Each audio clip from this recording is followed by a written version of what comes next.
One man, one Murloc, one giant angry badger. This is Blue Please. It begins now.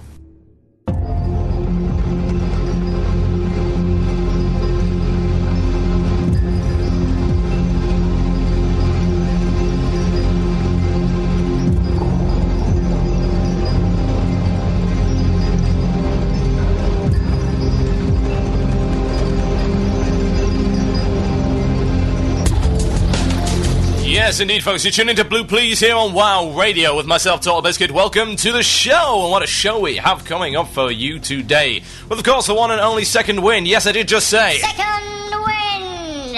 You know it, you love it. Your opinions live on the air. Plus, is Endgame too hard, too easy? What gives? Is Tig alright? Is Blizzard right? What the hell is going on? And why do people care about World First? And also very many things coming up later in the programme, including, of course, Nubcake News and Rapping the Forums. As you're well aware, they were done live last week. Nubcake News will not be done live this week. That is a disaster. However, Rapping the Forums will, and I've come up with a very special method to make it sound just a little bit better. Assuming, well, to be fair, it's not difficult to make Rapping the Forums sound any better. It is horrible in every respect of the word. So, there you go. That's doing live this week, once again, just to prove a point to the rest of you guys in the channel. If you're not in the channel, get in there, wcradio.com. Click the IRC chat button at the top of the screen, or check out irc.wow, irc.com. The channel is # or pound wow radio, depending on which country you happen to be in. Get in there now! Join the people, who are generally nice, but sometimes annoying. Okay. Let's get on with Second Wind! Yes. Second Wind for this week is attunements. That's pretty much the theme of last week's show was, why attunements, why? What on earth is going on with that? And we've had loads of replies for this one, so I'm going to dig right into them. Last week, we didn't really come to a conclusion on attunements, only we did track the history of attunements throughout the show, and we're coming to this kind of conclusion that at least the original purpose of attunement has kind of been lost somewhere in the pipeline. And we really don't know why we're actually doing them right now. But let's see if you guys do. Let's have a look straight at the emails right now, and a ton of replies about attunement, so let's have a look at this. Ragnar A. Timorkin, also known as Ghostblade, Undead Rogue, and the Masvigo Realm, he says this: I really think attunements are an important part of the PvE content, even though I hate them. Attunements give players a vast idea of what to do, and also gives them something to strive for. Pre-TBC, the attunement quests were not very good. Since Onyxia, the easiest of the 40-man boss, was the hardest attunement. In the Burning Crusade, attunements are basically harder. The harder the raid instance you want to enter, the harder the attunement is. That can work as a filter to stop people that are way too poorly equipped and skilled to enter, or failing on raid instances that are far too hard for them. Attunement is also nice when it comes to guild applications. The fact that you are attuned to the different instances shows the guild that you are willing to put some time and effort into the raiding. It also shows that you have the skills and the gear too. An interesting argument there, although I would point out one thing.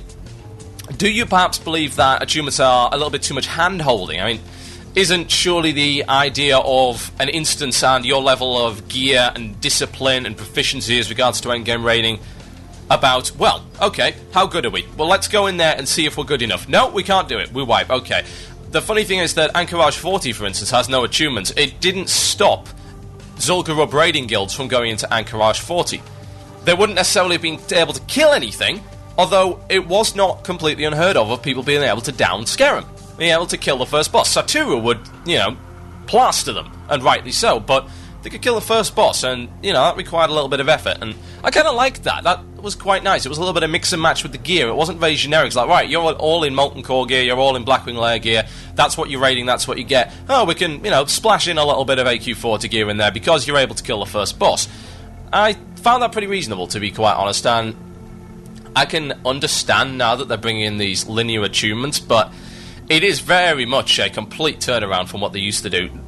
Linear attunements didn't really exist in Legacy raid content, as you're probably well aware. The Blackwing Lair attunement is an absolute joke, and anyone that can access UBRS can effectively get into Blackwing Lair. Whether they could do anything in there is a different matter. It's about giving choice to the players, and I think there's some merit in that, although some of you may disagree with me, so let's continue. Second Wind attunements. Sia says this: I do not think that there is anything wrong with attunements if there is a good reason for them existing, unless they are simply boring time sinks. They quickly place an understanding within players' minds of what they can and cannot achieve.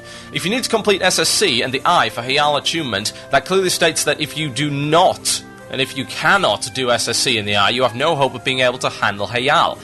Also, one glance at the forums will show that idiots will complain about anything and everything. Attunements as a way of protecting the idiots from their own stupidity. Okay, fair enough.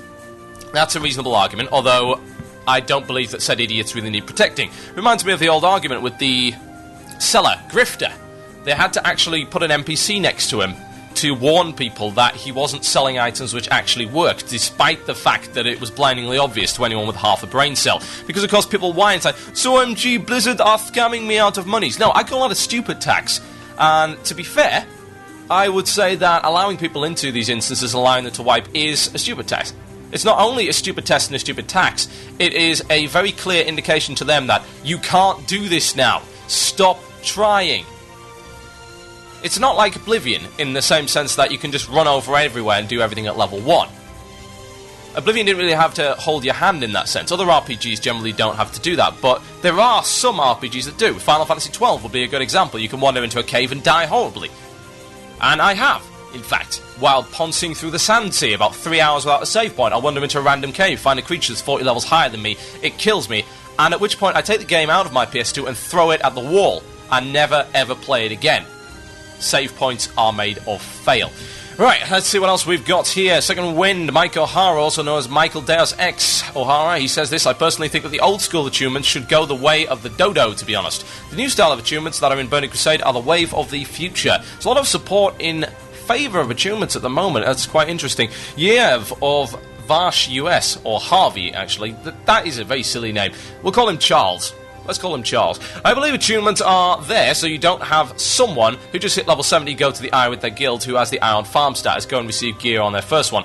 Attunements are a way of making sure you are actually geared. For example, for SSC you had to be revered with Cenarian, killed Gruul and Nightbane. Then go back to Slave Pens. If you can't do that, then you're obviously not ready for SSC. If you can't do 5 mans for Karazhan Key and you can't kill Magtherin, you're not ready for the eye." Now, that brought out an interesting point, actually, the idea of people needing to be attuned for instances before they join raiding guilds. Now, do you seriously believe that's actually a good thing? For instance, let's take the example of me, yeah? I've had a lot of raid experience. I've been raiding for a very, very long time, let me put it that way. I killed Cthulhu when Cthulhu was hard. I did a lot of Naxxramas, I did stuff like that. We did a lot of hardcore raiding. I've got a lot of raid experience under my belt. Yet, I do not have attunements for SSC. Now, does that mean that I am not good enough to go into SSC? Because I would dispute that. And that is something of an issue, actually. It really is, because what it's effectively doing there is forcing people to stay in one guild and try and get them to a certain point. Now, if your guild is not up to that challenge, theoretically speaking, you will never ever break through that barrier. If you're with a scrub guild that can't get to Nightbane, then even though you may be a hardcore Nax raider who's killed Kel'Thuzad before and for some reason is not in that guild anymore, the guild may have disbanded, that always happens, my old endgame guild disbanded, not even two ways about that, that can happen. Then what are you going to do? Exactly. The problem right now is that guilds are not willing to spend the time attuning people for various instances, and what you will generally find is that people are required to have those attunements beforehand. It's not necessarily possible for them to get them. Some of them are alright. Some of them, a lot of them can be done solo or 5-man, but that can't. SSC attunement can't. There's not even a question about it. You cannot 5-man, at least not in a normal guild, Nightbane. And you certainly can't go do Gruul that way, you know.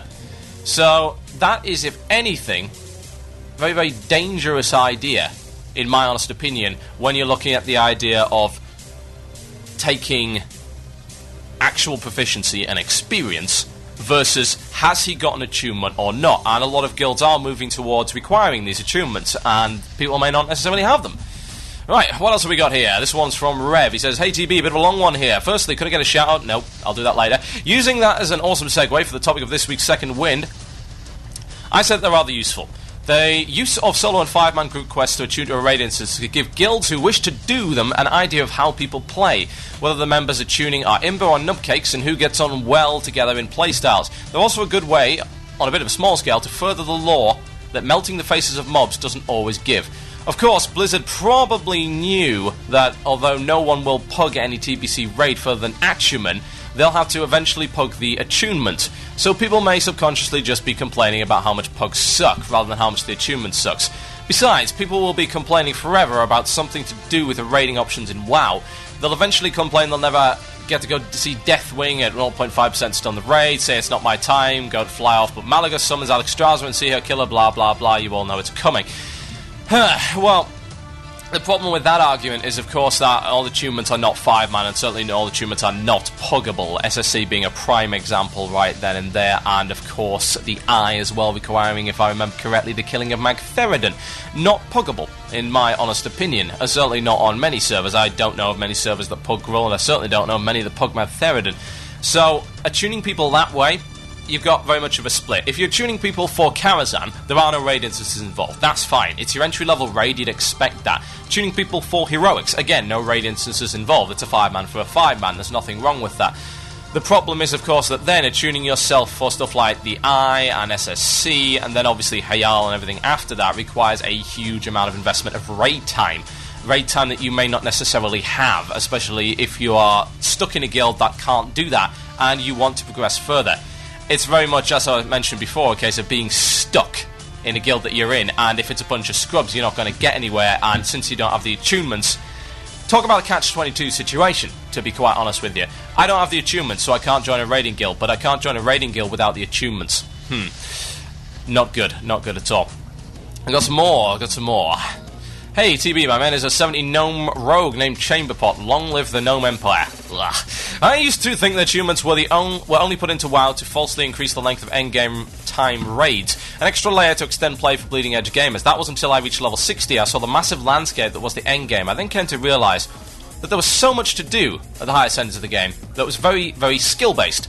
Attunements are merely a tool to prepare those who wish to attempt content they could not have done previously at their skill level. While some would enjoy throwing themselves against a far too difficult foe over and over again ad nauseum, this would drive many away over time. By splitting content into manageable chunks with attunements, it allows a sense of progress and advancement. That's why yesterday when I entered Karazhan for the first time, I felt like I'd earned the right to be there, even if TB says its attunement is a joke to get in a few hours. Any bleeding edge guild sees attunement as a tiny hurdle as they progress towards the true end, but the general population needs them to feel progression. Anyway, attunements thumbs up. It's very interesting to see how many people actually support the idea of attunements. It does seem to me that people do like to be actually led by the nose, and that is understandable, to be honest. I can completely understand that, because that's the way WoW's been from its very inception. One of its strong points is its ability to lead people by the nose. I don't think there should even be a question about that. That is one of its strengths. That is why it's so popular. It is a game which is immediately accessible. It's a game where you do not feel lost at any point, even when you get to level 60, and then even when you get to level 70. When you're doing your end game, you do not feel lost at any point. That's a strength. Although it's also a downside. If anything, it does stop the game from progressing, if anything, behind its own very shallow and restrictive, artificially created borders, if you will. It's a very limited game in scope, but then again, that is its strength. It's a bizarre contradiction. It's a very strange paradox. It is the thing which strengthens the game, and it is also the thing which, from a different perspective, weakens it. It is very interesting to see how many people actually seem to get along with this idea. Let's see if we can take a couple more emails before the break. Ooh, that's a long one, so let's finish with this one. Hey TB, as far as attunements go in the game, I'm pretty happy with where they are right now. This one comes from Cameron Wright, also known as Jules of Junmol US, main tank of Children of Patria on the Horde side. Before Burning Crusade, I made it a goal to be attuned to everything, just so when my guild got to that content, I was prepared. Unfortunately, the furthest we got was halfway through AQ40, but I had fun with the attunements nonetheless. Naxx attunement was lackluster in my opinion. It could have done with a lot more story and simply a paytoll type. Pre-TBC attunements were pretty much a joke. Do this one question, kablamo, you're attuned. Post-TBC attunements have become much more important party of raiding. I like this idea.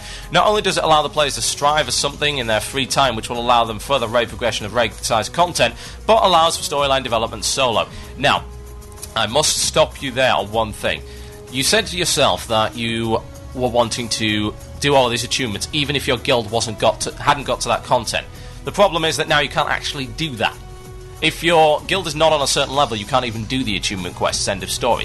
But anyway, let's continue with this email. Take, for example, the Karazhan attunement line. Starts off with you doing a few quests inside Karazhan, and then a couple of 5-mans. I don't see how this is different from pre-TBC. Well, no, I don't think anyone really can argue that it is, to be honest. Gruul and Magtheridon's Lair, no attunement required. We know that, quick and Ixie style raids. Servant Train Cavern requires you to kill Night Bane. from Karazhan and Gruul. This is how attunement should be, in my opinion, a natural linear progression from one raid dungeon to the next. What this says is Serpentine Caverns encounters, at least the first few, on an equal difficulty with the end bosses from the previous instances. From there, the difficulty gets kicked up a notch until you reach the end and face Lady Vash. Same goes for the Eye. To enter, you have to kill Magtheridon. This leads you to encounters such as the Void Reaver, where difficulty is on a par with the previous encounters, and then the difficulty grows from there. And blah and blah and blah. And he says, the moral of the story is that attunements are a necessary part of WoW, as they can direct you as to where to go and when. If you can down Vash and Kael, you should be working on Hayal. If you can kill a few bosses in Hayal, and Black Temple is your next step. Some players may argue that it takes away from the player's options, whereas previously, if you couldn't down the end boss of an instance, you could possibly head into the next one and work on the first boss. Nefarian BW Realm, Prophet Scarum and AQ40 is a perfect example. My argument is that you do have options of where to go. You can go to Gruul and Magtheridon, you can go to Serpentine or the Eye, and you can go to Hayal or the Black Temple. So what he's pretty much arguing there is a tier-based thing, which is quite understandable, to be honest, because if you look at the attunement chart, it's broken into tiers. So, a very quick conclusion then. Everyone does actually seem to be relatively in favour of attunements, didn't actually like the pre-DBC one, and they do feel that it is a requirement, and is helpful as far as linear raid progression goes. This is Blue Please here on WoW Radio with myself, Total Biscuit. Time for some OC Remix. This is going to be the theme of the rest of the show. Street Fighter 2, Guile. Enjoy.